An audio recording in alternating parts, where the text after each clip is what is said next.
Ladies and gentlemen, we're about to begin the Levaya. We ask for those that have a cell phone or pager if you could turn it to the silent mode. Sharing is Rabbi Yitzchak Brody.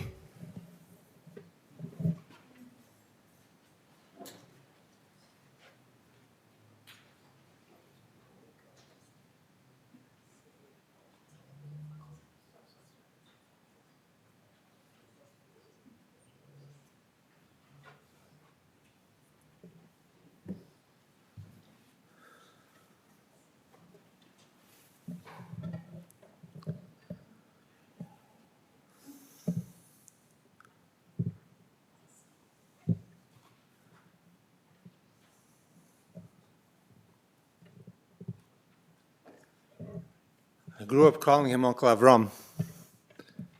He's a cousin for a different generation. We called him Uncle Avraham.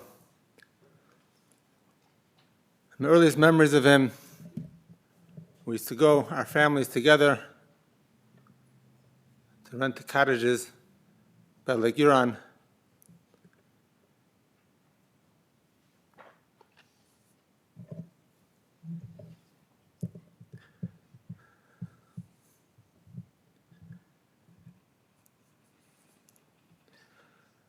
I remember sitting next to him on the couch, how his warmth, his ava just enveloped you.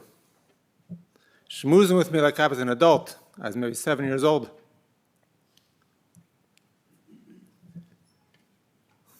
The ava, the warmth that he had for everybody, for so many people. For people in the shul, for the gaboim, for myself. The ava and the chizuk that he gave. Like he told me a few weeks ago, his tafkid is to give chizuk. And I went to visit him in the summer when the first time he was intubated. And he couldn't talk.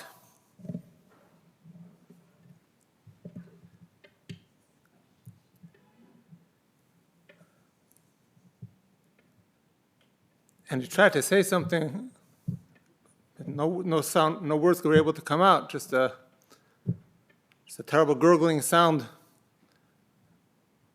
And then he pointed to some letters. He had the alphabet in front of him. And he pointed to the letters, he pointed to the H.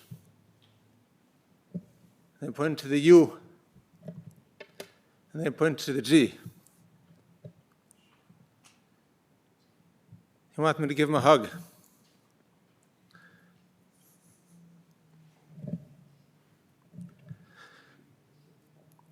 I don't think he wanted me to give him a hug. I think he wanted to give me a hug.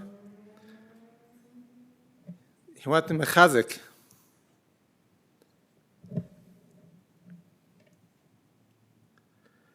And despite all that ava that he had, and the warmth, and the emotion, he's also very strong. He's very strong. As the Shimshon says, that Haman's Iker sin was not directed at Mordechai. It was directed at the Yidden. Because Mordechai didn't bow. He was eis gehalten. He was consistent. Yehudi, Yehudi. If you can be a Yid, then be a Yid. You can be a Yid, but sometimes bow when it's difficult not to. And that's what the Shimshon says, that Haman's Iker sin was not to Mordechai. The Prophet Menashe was strong, he was consistent. He was proud of how he grew up, the chinuch he had. The chinuch he had from his parents, from his Groiser Rebbeim. And he wouldn't give an inch when something wasn't right. He was consistent, he was straight, he was strong. He told me when I visited him a while ago, in the summer, he told me mice with his father, who he revered and he learned so much from. He told me that when his father lost an anicle, is during the 3 weeks, 9 days, and he saw that after the Tisha B'Av, his father still hadn't shaven. So he asked him, Dad, why didn't you shave yet?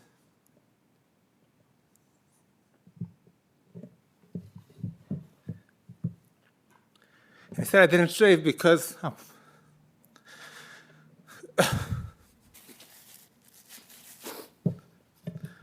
I'm waiting to Makabel believe Shalim. And I can't, it's my reminder to remember. Until Makabel believe Shalim, this tragedy, I'm not going to shave. And he told me that he also was working with Makabel, his matzif, believe Shalim. And that's what he spoke about every time I visited him. He said, this is the Rotan Hashem, and my job is to Makabel it. Despite terrible Yisurim, the Goin says, the Megillah says, Shisha Chadashim b'Shemen Hamor v'Shisha Chadashim b'Bisamim v'Tamur Kenashim. The Goin says 6 months is Tamar from Rosh Hashanah to the next Rosh Hashanah. The first 6 months is Sur Mirah, where the oil removed all the hair. The hair, which represents moisturous. It's the only part of a body which is not necessary. The next 6 months is Asay Taiv, Torah Mitzvahs. It's been over a year, a little over a year since Avraham Menashe got this machala, since the transplant, which started all his Yisurim. And for 6 months, for more than 6 months, for a year, he didn't enjoy any of the physical pleasures of life. He was removed from Gashmias. He didn't eat. He told me proudly once that Rav Zucker told him that he surpassed Moshe Rabbeinu. Moshe Rabbeinu didn't eat for 40 days. He hasn't eaten in months. For 6 months, he was completely removed from Gashmias. Another 6 months, it was also like that, but with Tamur Kenashim, with Bisamim, with mitzvahs. He told me that his tafka is to chaparine as many mitzvahs, as many chazukim as he can. As many people as he can give chizik to. Ubezeh nar yava ba'al melech. And with that says the God, that's how the neshama comes to the melech. Kol asher teyomer yaseh, whatever she wants, she'll get. And now this neshama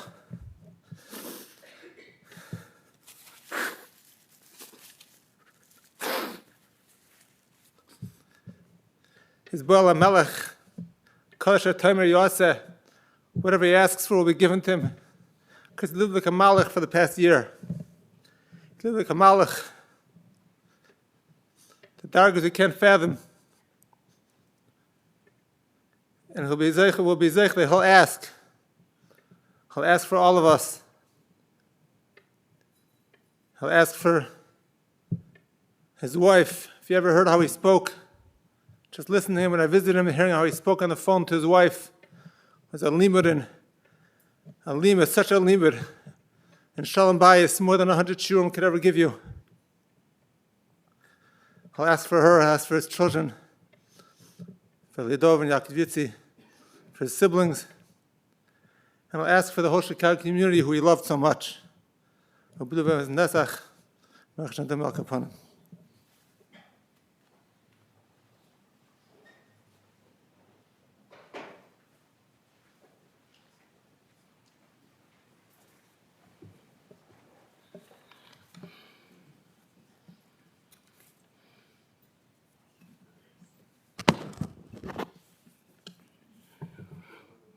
We gathered together to give Kabbalah Achrein to our dear friend, Rabbi Avraham Menashe. The last Levaya that I was mishtativ on Tinius Esther was the Levaya of the Gadol Hador, Maron, and going to Moshe Feinstein's Zitzal. Levaya was Tinius Esther, and in Yerushalayim, his Levaya was on Purim itself.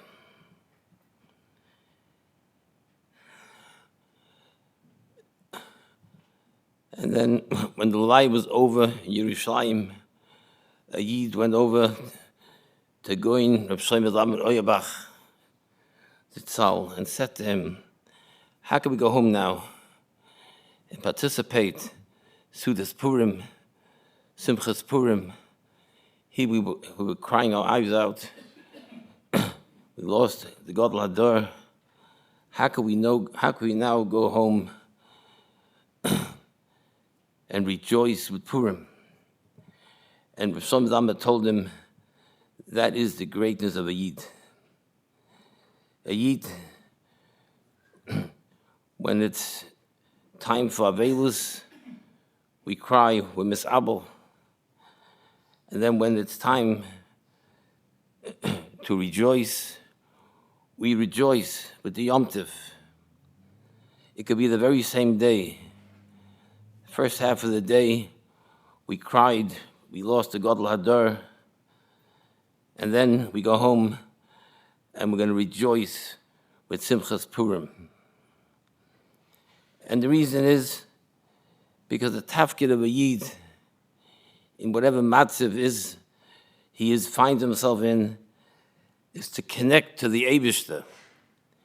It's just different ways of connecting. If it's a man of Avelus, it's through Avelus, through Bechiyas. If it's a man of Simcha, so then we connect to the Eibishter through Simcha. But it's all basically the same avodah, to come closer to the Eibishter. And we find ourselves today in a very similar matzav. Right now, we are crying, we misabel the loss of our dear friend.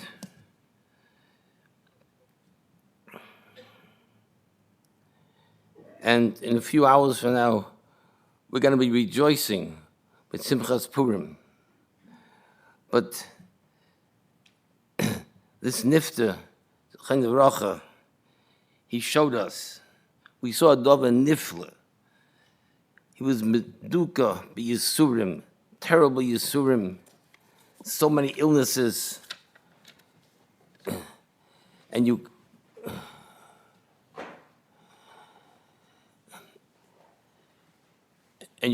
came to visit him, and he was besimcha. He was mamish besimcha. He was mekabel his Yisurim be'avo. He was besimcha that he was still able to talk. He couldn't stop talking and being mishabeach HaKadosh Baruch Hu. He learned Torah every day in the hospital. He had chavrusas. It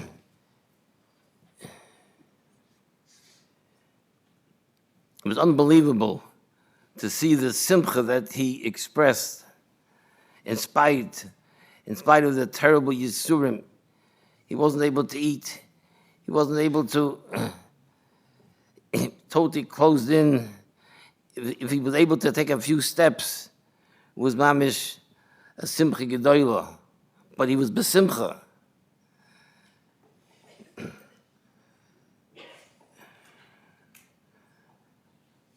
Rameir Shapiro Zitzal once visited a choila, a young choila who was choila mesukin, but he was besimcha, and he asked him, "How are you zeich to be besimcha?" And he said, that I know my tafkid in this world. Chazal tell us the Shechina is l'mala merashosov shel meroisha shel choila. The Shechina dwells together with a choila. But Chazal tell us that Shechina can only dwell mitoich simcha. So I know there's nothing much that I could do, that this choila said. But I have one accomplishment. There's one tafkid I have to bring the Shechina down to this world. But that can't happen if I'm not besimcha. So I'm ma'oira myself. I'm this oira to be besimcha, to be makabel my yisurim bi'ava. And that way, I'm able to bring the Shechina down to this world.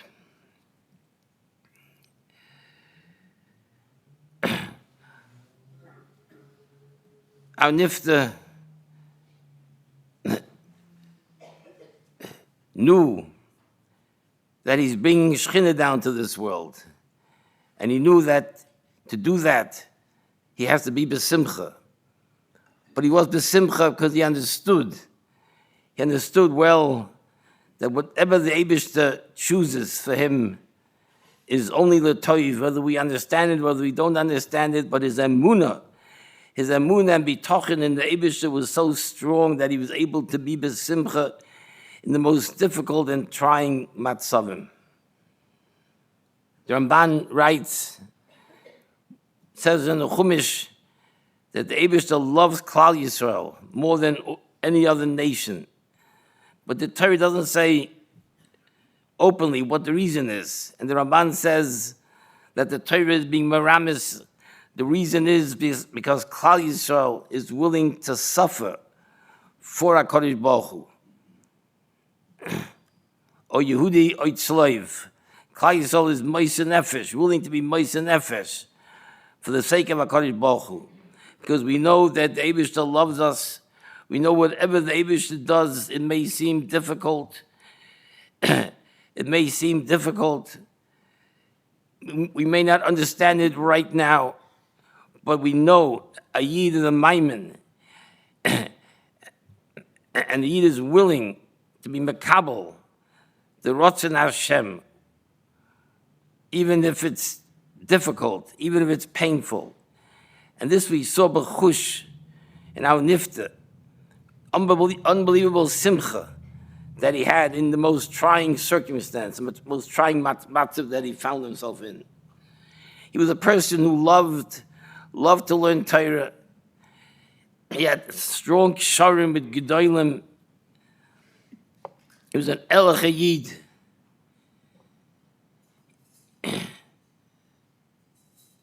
Purim was his man when Klal Yisrael was mekabel the Torah bi'ava. We mekabel the Torah bi'ava because we felt the avas Hashem. We saw b'chush that even in Golus, HaKadosh Baruch Hu is the one that's controlling and running the show. It may appear that he's behester, but he's not. Purim showed us and taught us that HaKadosh Baruch Hu guides every step of the way.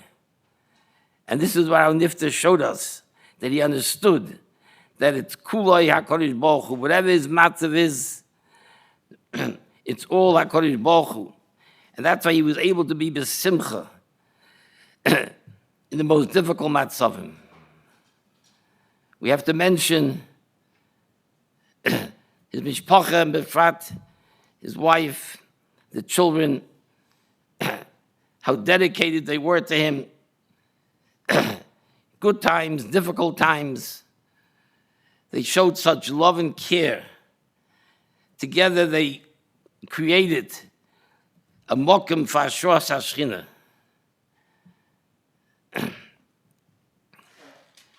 He should be a Melitz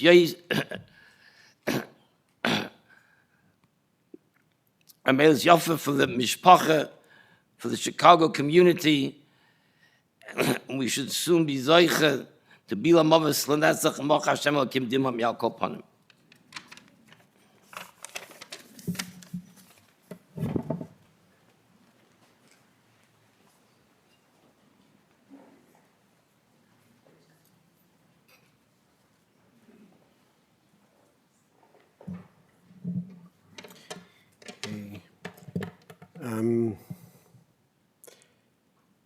My remarks will be in 3 parts, but it will be short.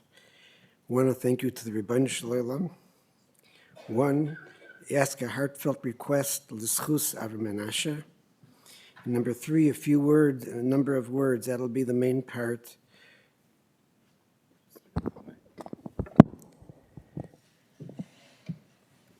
Regarding Rebbe Avraham Menashe.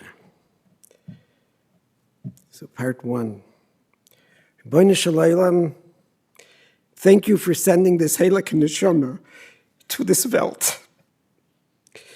And thank you for sharing him with our family. Thank you for giving him time once he heard about his machla, to process it, work on himself, do misakin whatever he felt needed tikkunim. Thank you, Ribbon Shalom, for the Yeshuas that you, Hashem, did for our family, the hugs you gave us along the way, showing us you love and you're caring. As you know, Avraham Menashe appreciated it, and so do we, his family and friends. Thank you. And that our Avraham Menashe should pass away on a day that's also the yahrzeit of Reb Moshe Feinstein Zatzal, and on a day that's so important, the Yeshuas that we need at a time where you have a humming playing out all over, is very meaningful to us. Thank you for doing this for Klal Yisrael. The timing. My heartfelt request is l'zchus Avraham Menashe. From the time that Avraham Menashe found out about the machla and knew its trajectory, he started doing podcasts as long as he was well enough. They were on the subject of treating Hashem with the same respect we want to be treated. That means that when we're in his room, the shul, having a conversation with him, davening, give Hashem your full attention. It means shutting off the cell phone. It means trying to be mindful during our davening. And it means that if I have to talk, go out to the hall. And don't talk during the conversation with Hashem, with the merit that you will create for yourself, your family, your kehillah, Klal Yisrael, is huge. And it will be a zchus for our Avraham Menashe also. And if it boils down to one thing to start with, it's this. When you make a bracha every day, before you make the bracha, physically stop, close your eyes, and then make the bracha. You'll see a difference, and it'll help move you to the other things. Pasuk mibsari echze aloika. Hashem created us, b'tzelem Elokim, just shy of him. Tzalmenu kidmuseinu. And we know how we feel when not given the proper attention. Kivyochol, it's the same with Hashem. But there, with Hashem, you're playing with a dangerous fire. Don't take this lightly.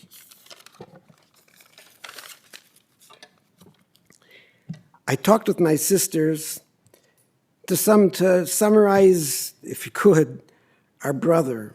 Here are some of the comments in no order. Avraham Menashe always had an uplifting word. He hated anyone putting themselves down. He would always reframe a difficult situation into something positive. He was an example of Ivdu es Hashem b'simcha. And he worked on his bitachon. He had a lot of different health problems over time. He worked on his bitachon.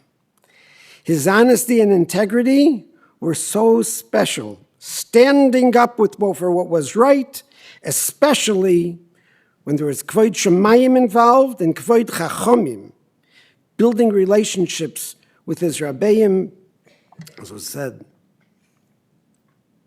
He was in tune with his children and grandchildren and gave each the attention they needed. He was a listening ear to so many people, caring deeply about them. And that's why he was a very trusted friend, a confidant, and a wise Baal Eitzah. He had an ayin tov, my sister was telling me, I always wanted to see people in a good light.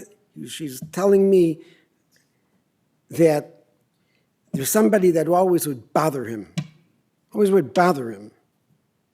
make fun of him. And she said that I guess this was in shul. He ran out of shul and he said, Ribono shel Olam, I'm moichelim. Always wanted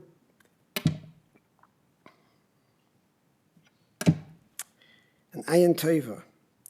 His job at IDT, he was principal. My brother-in-law was telling me that he told him that he found his tachlis there. His tachlis was to make Joe Walder the wealthiest person that he could, because he knew that Joe Walder would use his money to help Klal Yisrael, and he wanted to be part of that dream. He had a simchas achayim. He loved people. He called himself the Hogachover Rebbe. And he used his wit and wisdom and sense of humor for his love of Ribono shel Olam's people, all part of his avodas Hashem. His positivity was real, sincere, understanding what pain feels like, and making you realize that he felt that.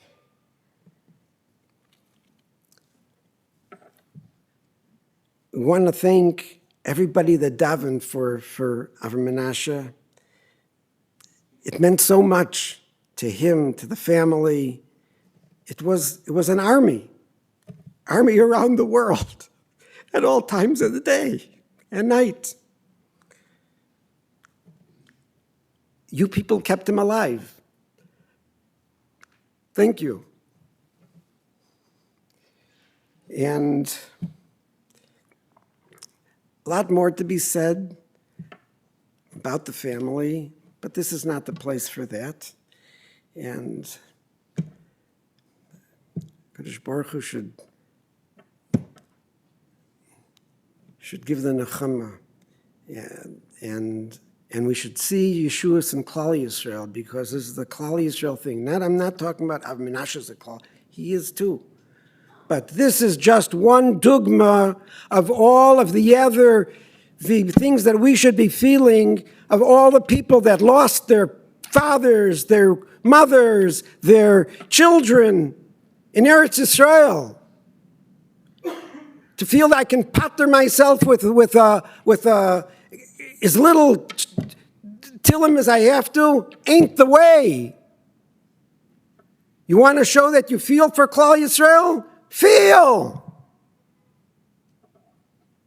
Let that be a zchus for him also.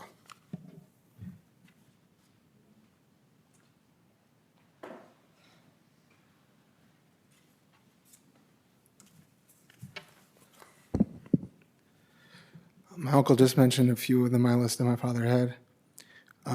If you had my own little list over here, Kibbud Avim, something my father did to another level. After my grandmother died, my father would spend hours every single night with Zaidi, not necessarily doing anything specific. Zaidi had him, thought they were doing something specific, but no, it was just, being great to them. And so even after my grandfather died, he was busy in Kibbud Avim, dealing with stuff for them for years afterwards. He was in the hospital. He was dealing with stuff. Everyone knows my father was about stuck on Abal Chesed, but people don't understand to what level.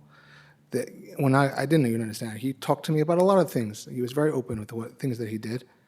But I didn't realize how, when he was in the hospital for the kidney transplant, not one, not two, three different people at least called him for an Eitzah, for tzedakah, for this, that. And it wasn't like, I just had a kidney transplant, what are you calling me for? No.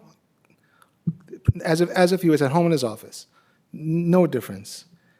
Chesed, he did a lot of chesed that people don't even know about. People that did it with him do, but even that's not the type of thing he shared with me, that he did it, but, because other people's privacy, he wouldn't tell me. And learning, my father was kaveh itim every single morning, learned the Chavrusa for the past, I think we figured 37, 38 years. I made a cheshbon. I think Paul Pincus probably spent more hours with my father than I did, because I was in yeshiva, I was married every single day for an hour. It adds up. Once my father, quote unquote, retired, he went to learn in the kollel by Yeshurun. When my father was working, I could call him anytime. He could be in the meeting with whoever. He'd pick up the phone and say, "Everything okay? I'll call you back." When he was in the Beis Medrash, he wouldn't pick up the phone. So I ended up speaking to my father less when he retired than when he was working, many, many hours. Because learning, he's not picking up the phone in the middle of learning, which is something that he, once he got sick, was pushing, turning off your phone in shul, and, not just silent, turning it off, don't even think about it. When over the past 6 months, I've spent quite a lot of time in Chicago, visiting in the hospital and the nursing home, so I saw a lot of different people coming, and countless people told me they came to, be Mevakar Chayla, but they ended up getting more chizik from my father. They came back because they wanted more chizik, not so much for to be Mevakar Chayla, but my father made them feel good when they were there. So, people like to feel good. And this is when he was, as people have mentioned before, was in a lot of pain and a lot of discomfort, but no one ever saw that. They came in and they left in a better place than when they came. It's funny, over the past week or two, I was pretty much been in Chicago except for last Shabbos. A few people just talking about my father. It's like the word they used to describe him was wise. It's a very apt description. My father could break anything down for you, give you advice, and his advice it was purely for you. There was nothing he had no nikias to it. It was a lot of people. You asked him for advice. Okay, could I make can I figure something? It was. You knew, which is why a lot of people came to him for advice. You just saw the way the doctors and the nurses and interacted with him, because even when he was on an event, he'd mouth thank you. He'd his oncologist would say, like, he comes in, like, he's excited to come see my father because my father's always b'simcha, even when he's going to meet with his oncologist, and news wasn't always good, but that was, as Uncle Nasano focused on, simcha was very important for him.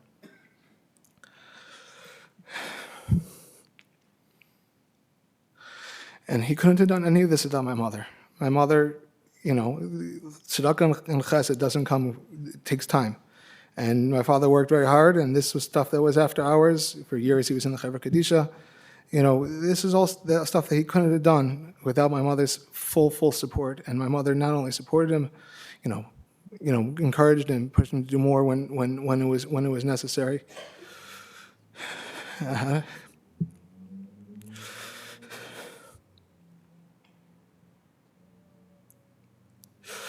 gonna miss him. Bila mavis l'netzach macha. Hashem Elokim dima v'al kopanim.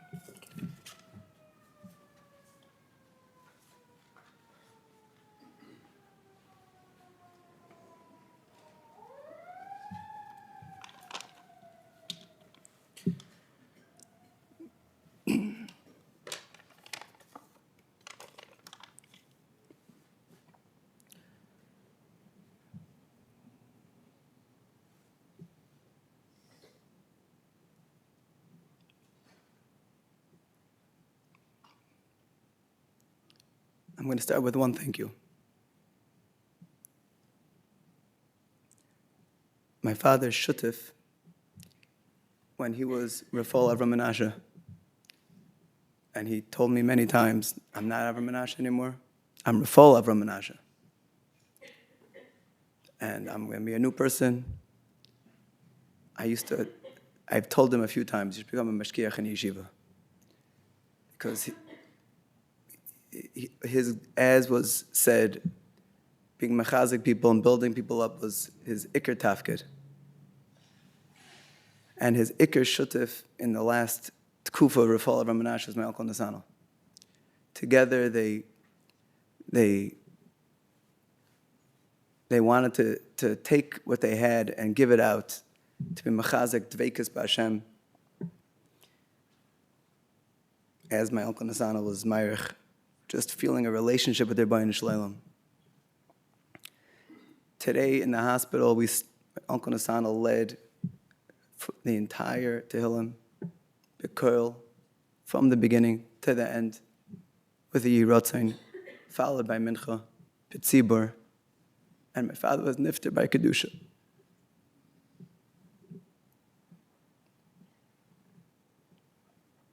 Nifter by Kedusha.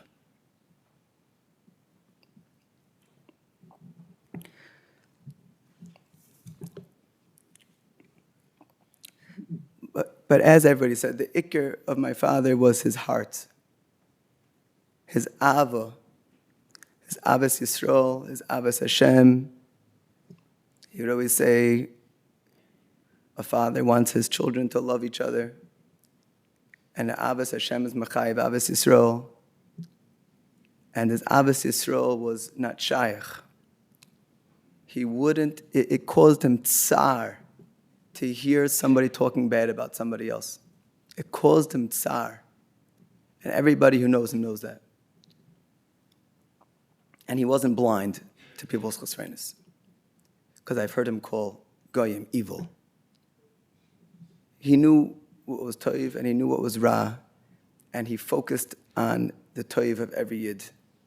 And he helped them focus on their own toiv.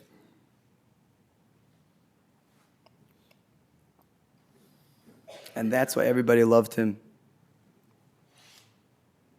Calling everybody a tzaddik was one part of his chizuk. He spent many hours talking to people ba'arichis, as I think somebody said, he was a listening ear to anybody. He gave the time, he gave himself, and he helped people reframe themselves, to be mechazik themselves.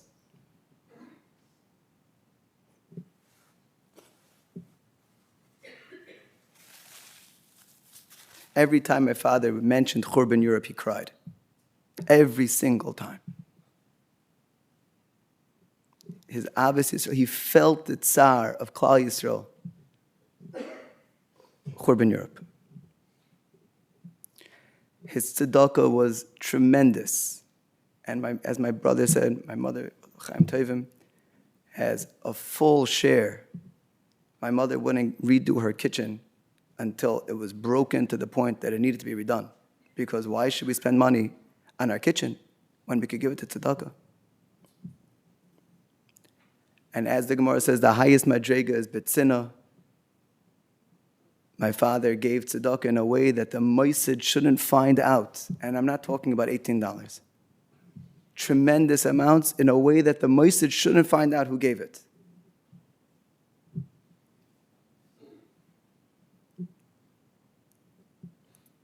His ava to Torah. He had such a geschmack and a cheshik in Torah. I remember when he was in the koil, he retired to koil, he was working on a chabura, and it was mamish his chiyas. He's preparing this chabura for the Choshen Mishpat koil, and he pushed everybody always to learn Choshen Mishpat. He was passionate. A Baal Bas needs to know Choshen Mishpat, so you have to learn Choshen Mishpat. He would push everybody. He wasn't shy about his passion.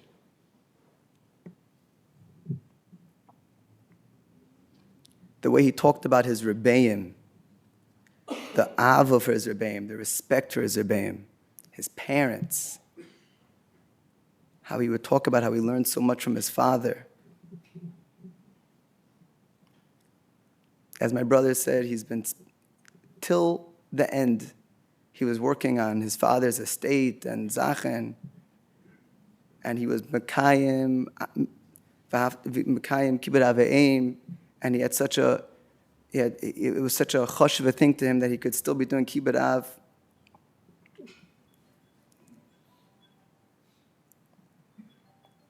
His emuna pshuta.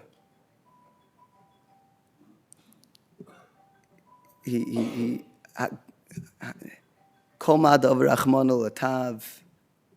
As was said, he was besimcha in this shveret tkufa. And there were days, I remember I came to nursing home, he said, today was a hard day, I had a hard time being besimcha. it wasn't always easy to be besimcha. Like the Goin says, the hardest mitzvah is smacht bechagecha, you can never be sad. He worked on always being besimcha. Kiddush Hashem. My shwager, Shrager Friedman, as Kiddush Hashem, he came to visit my father, and my father kept on telling me how much of a chizik it was, and he put such a focus on it with the doctors and the nurses. The first time when my father left the hospital a few months ago, one of the nurses got down on her knees and was like crying and benching him, and the roshim that he made on the staff, noir v'oyim, the Kiddush Hashem that he made.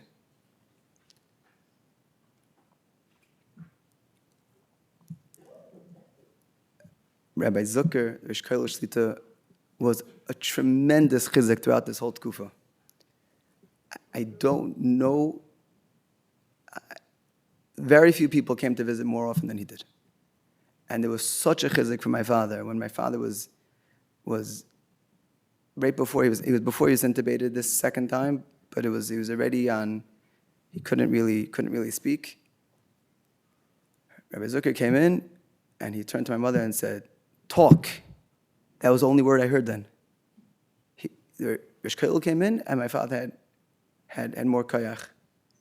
The chizuk, tremendous chizuk that my father had, and the steiging, and he would have a vort, and the Rosh Kollel is going to come, and I'm going to talk it over with him, which he always did. He told me many times he would drive to Reb Chaim Dov Keller to check out a vort that he was saying, make sure it's emistic.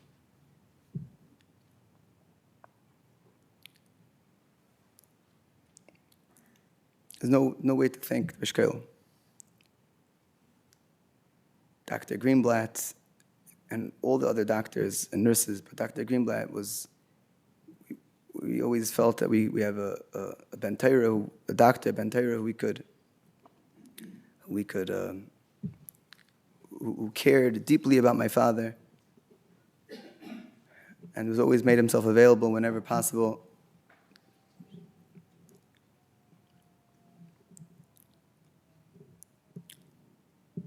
Rabbi First was also, even traveling, always made a top priority available that we could handle anything that came up. And my father's charusa, Mr. Pincus, who's been learning before I was born, daily, came every day, unless he was out of town, every day to the hospital, to the nursing home, tefillin, learning, davening.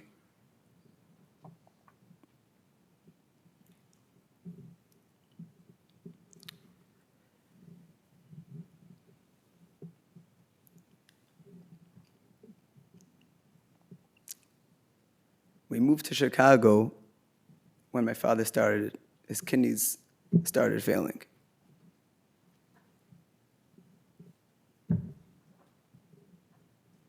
But we didn't do enough. And not enough with the ganze hearts, the ganze COVID. So on behalf of the ganze Mishpacha, I'm asking Mechila.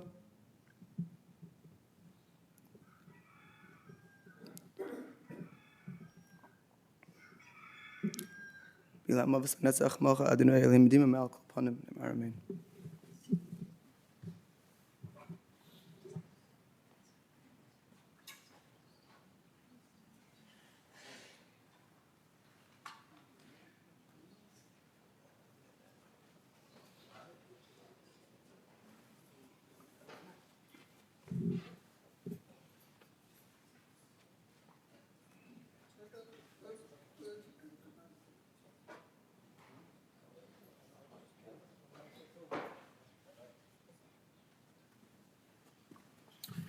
This concludes the Levaya here. The Kfur will take place Sunday evening, approximately 8:30, in Eretz Chaim Cemetery in Beit Shemesh. The whole family is staying except for David is going to Israel. The family's going to be staying in Shiva, the Siegal residence. where there'll be Shachris every morning at 8 o'clock, and except for Sunday at 8:30, and Mincha 20 minutes before Shkia. If we can all rise as we escort the Nifta out of the chapel. And once we've left the chapel, we're going to go to the airport.